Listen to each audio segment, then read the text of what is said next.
Putnam County Veterinarian fined $1 million for losing track of 10,000 opioid doses.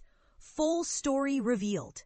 Here's a story that will leave you questioning how such a massive oversight could occur and embracing the importance of accountability in medicine.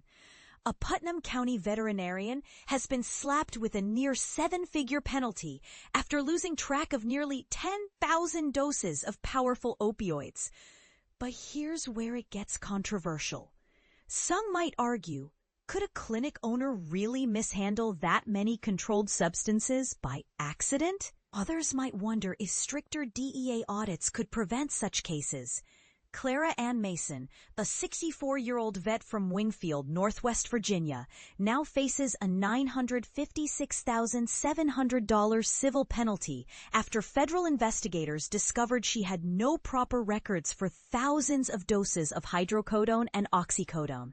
Between early 2018 and mid-2023, Mason ordered over 14,000 units of hydrocodone/acetaminophen combinations, a painkiller often just called Vicodin, and more than 1,400 oxycodone pills in both 10 mg and 5 mg doses. Aston searchingly, her oxycodone orders made up a staggering 74% of her supplier's total sales for that medication during 2 of those years. But the real crisis unfolded when DEA agents arrived to inspect her Winfield facility.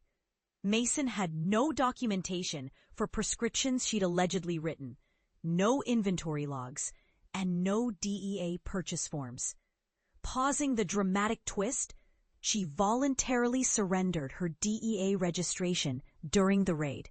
Then, after agents seized all remaining controlled substances, they discovered nearly 6,500 doses of hydrocodone and oxycodone unaccounted for, including from other substances. Investigators say Mason later fabricated patient records claiming she'd administered these opioids to pets scheduled for euthanasia.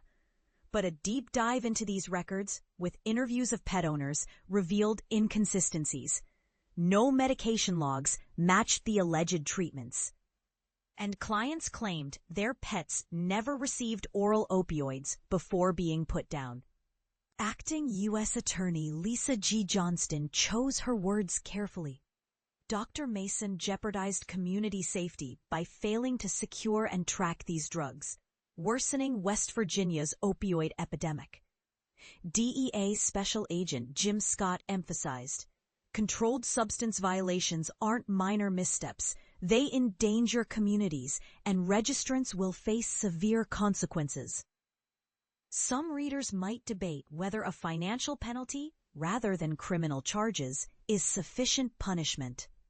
Others might ponder how often these oversight failures occur undetected. And this is the part most people miss. The Controlled Substances Act imposes strict tracking requirements precisely because opioids have high abuse potential. When proper systems break, whether through negligence or fraud, it opens the floodgates to diversion into illegal markets. So what do you think?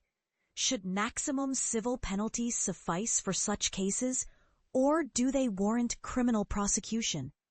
We'd love to hear your perspective. Sound off in the comments. Veterinarian ordered to pay $1 million for opioid mishandling. A shocking betrayal of medical trust. Veterinarian's $1 million drug accountability disaster.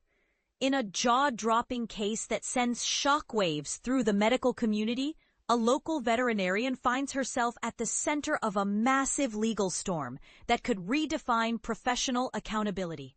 But here's where it gets controversial. How could a respected healthcare professional allegedly lose track of thousands of dangerous prescription drugs? Clara Ann Mason, a 64-year-old veterinarian from Winfield, Putnam County, West Virginia, has been hit with a staggering $956,709 civil penalty after a federal district judge delivered a maximum punishment that will make professionals across the region sit up and take notice. The allegations are nothing short of alarming.